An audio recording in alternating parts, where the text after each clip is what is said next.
Welcome to Be the Light 365. I'm Pastor Jake. I want to thank everybody out there for a great year. Y'all have blessed us so much this year with your likes and subscribes, for being with us through, it's been a tough year for everyone. For us, we started this 9 months ago, and we have been moving forward slowly. And God has been with it, and y'all have been with it, and we just want to thank y'all. First and foremost, we want to thank everybody out there who has liked and subscribed, and those who are searching for God, who are looking to fight the good fight. God, He wants you to prosper. He even says it. He has plans for you to prosper and succeed. He's never there to hurt you. That's a lie from the devil when he says, oh, he just wants you to suffer. No, he never wants anybody to suffer. He wants you to do good. He wants you to walk in His name. So, and today we're going to talk about some of these people, because it's getting close. Christmas is just around the corner. I mean, literally around the corner. And we want to talk about Jesus today. We want to talk about the people leading up to Jesus. Why? Because these people stood fast on the Word of God. Some of them like Rahab. She was a harlot. And she was in Jericho. She helped the spies from the Israelite spies get away, and so that they can attack. And because of it, she was blessed. Her family was spared. She wound up marrying, I can't remember the name of the guy. Let me see here. Boaz. She wound up marrying Boaz, and they wound up having Obed, which married Ruth. That's another one we're going to talk about. Ruth,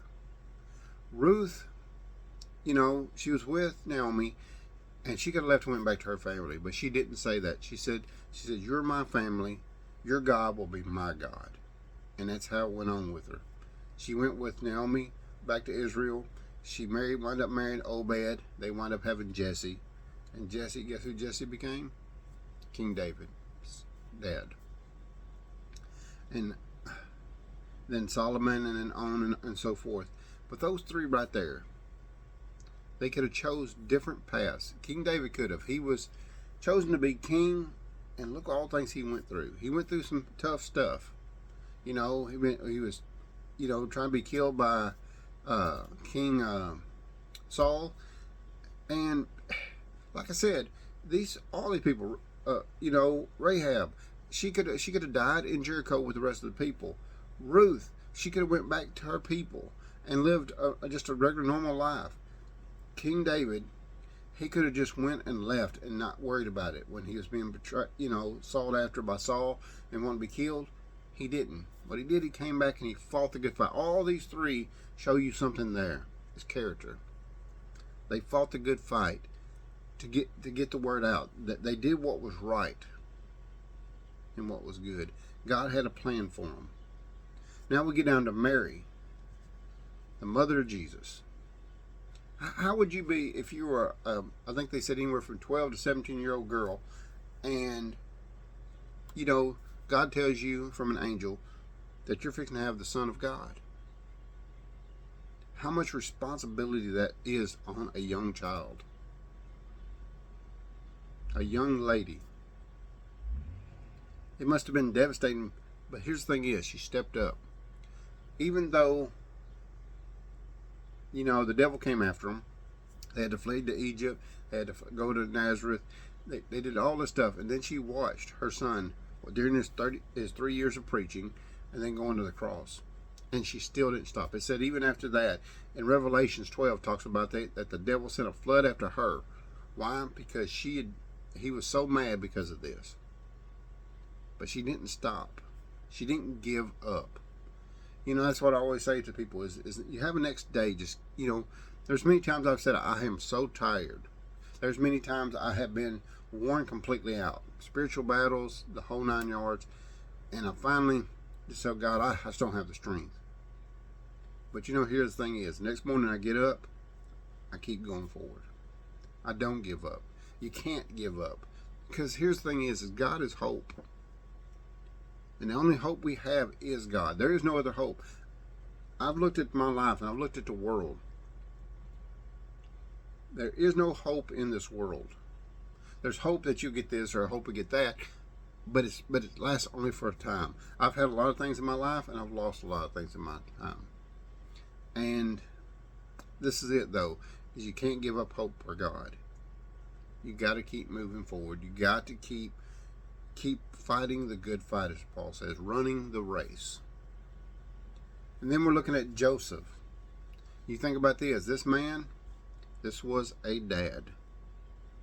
Why do I say that? Because he could have put Mary away. He could have said, no, I don't want nothing to do with that. Go away. But he had a dream. God told him what was going to happen, and he stepped up. He stepped up to be a dad. Sometimes, as dads, we fall short. Sometimes we don't do the right thing. Sometimes we mess up. In my life, I have, I tried to be a good father, and sometimes selfishness took over. See, Joseph, he didn't. He protected Jesus.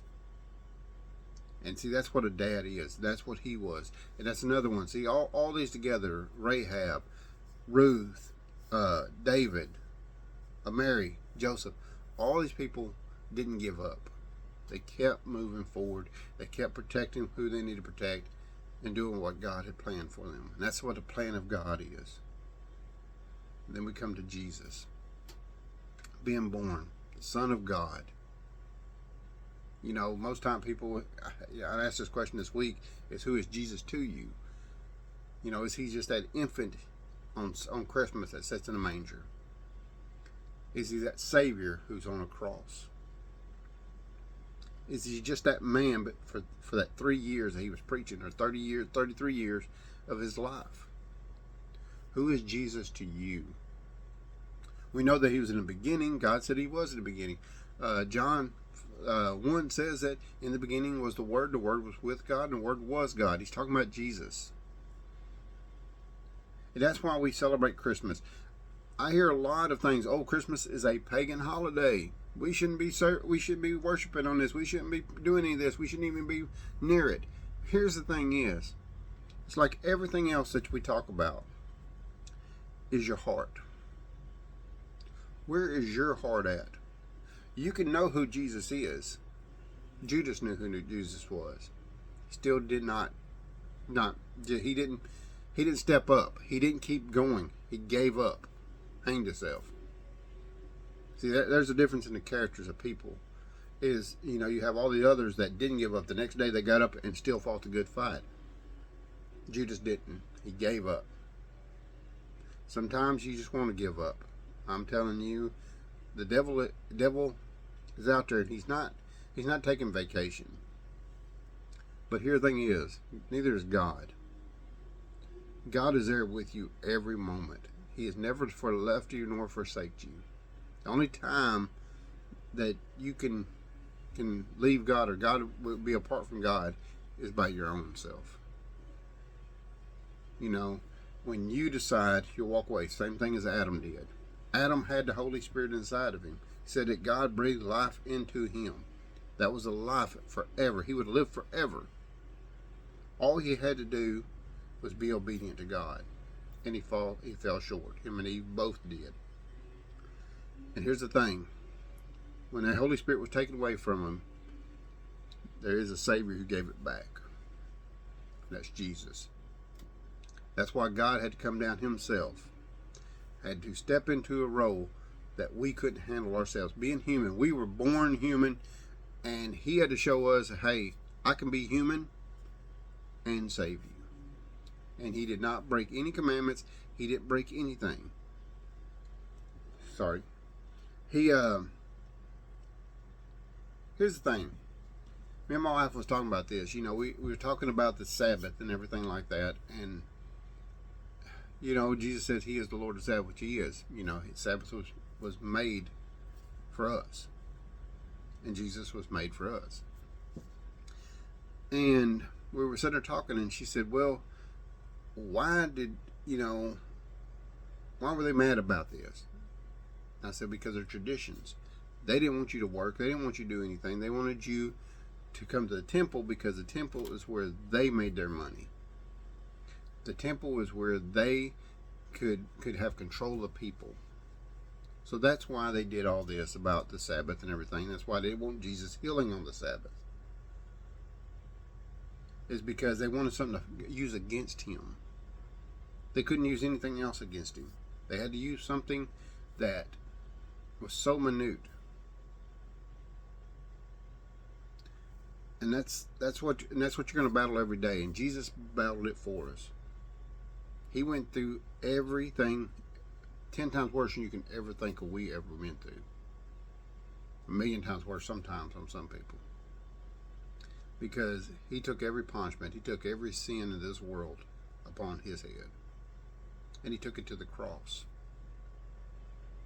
You say, oh, we're getting Easter now. No. Here's the thing about Christmas is, it's a hard thing. If you believe that Christmas is about Jesus, then it's not pagan. Paul talks about this. He says, some people recognize one day as another and another day as another. I got told one time, he's talking about the Sabbath. No, he wasn't. That's why I mentioned the Sabbath a while ago. It was because this is what I come out with pastors. They always want to say something like that. Oh, well, this is, what's religious pastors. Excuse me. Well, he's just talking about Sabbath. That's just one day. That's why we don't have to worry about Sabbath or nothing like that. Well, God knew about the Sabbath.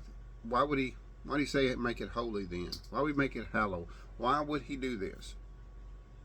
It wasn't for the Israelites. Jesus said it was made for us. It was a day of rest. The reason why I say this is because we have those people out there that are going to fight you. Even people you think are really good with God. See, that's what Jesus battled when he was with the Pharisees. They were supposed to be with God. These were God's chosen leaders. And they weren't. They were for themselves. And that's why Jesus had to come. That's why Jesus was here. That's why Jesus went through everything he went through. Why Mary and him went through everything they went through. Why Rahab, why all these people came through is for one thing, Jesus. He came because God. See, that's what we need to be doing. We need to be focused on Jesus. Because it says, in the order, it goes always God, Jesus, man, and woman. I'm sorry, that's just the order. If you don't like it, ladies, just the way God did it. There's always a reason for everything he does. But what I'm saying here is that we need to focus on Jesus for Christmas. We need to understand that it's not a pagan holiday if you focus on Jesus. Now, if you decide to make it about pagan stuff, there makes a pagan holiday. See, here's the thing about Romans. Romans had holidays for everything. They had anywhere from 150 to 170 something holidays a year. So this is what Paul was talking about, also about one day is another day, and eating on to certain things, because most of these holidays were based around their gods. That's why we have to focus on Jesus for this Christmas. It's putting Jesus first for Christmas, showing that we are there for Jesus. That we are, when we go to church, we're going to church for Jesus. So I just want to wish everybody a Merry Christmas. A lot of this, I know I kind of ramble sometimes, and it's going to get a lot better for us, because we're going to be when we get into the church, then, and the church is important. I don't care what anybody says. There are a lot of people, you don't have to go to church to be saved. No, you don't have to go to church to be saved. But you need to be in church for those like-minded people, for those people that are wanting to find Christ, who are looking for Christ, who are wanting to be with Christ, who are wanting to serve Christ. That's what church is for. It's I always use an analogy of, it's like a field. When I was growing up, we always noticed that the flowers in the bigger fields of like rice or grain or anything, that the ones in the middle were always taller and healthier. Why? Because they were surrounded by plants. The ones on the edge of the field, they were always smaller, and they always looked like they were dying. Why? Because they were getting all the wind, the rain, the heat. All the elements were coming at them. and they were taking it by themselves. They were by themselves on the outside. But those ones on the inside, their roots were supported by the shade of themselves, by their companions around them, and the other plants, and that's why they survived. That's why they were surviving. That's why they were growing and looking beautiful. And that's how we have to be. That's why our church is important. It's because you need to be around like-minded people. You know, never forsake the fellowship. In other words, coming together with other people like you. So get out there and find a good Bible-based church. When I'm talking about Bible-based, they open the Bible, they read from the Bible. They don't put a lot of theory and people's opinion in it, religious opinions or doctrine opinions. Put God in first, and that's what we need. And that's why I'm doing this year. Is most time it's, you know, as Merry Christmas and all this stuff like that. It should be a Merry Christmas. You should be focused on Jesus. You know, we hope you do like and subscribe to us. We hope that we see you next year. That we have just a great and blessed holiday this year from here to the 1st. We love you, and we'll pray for you. If you need just prayer, just comment down below. We will pray for you. You know, if you want to give to us, we don't mind, because like I said, what your money goes for is to further the gospel. We buy Bibles. We do whatever we can to help people. So if you want to give, we have at tithely.com. Look for Be the Light 365. We love you. We just want to be out there praying and helping people. That's our whole job. My job is to plant and water. God is the one who gives the increase. Y'all have a blessed week.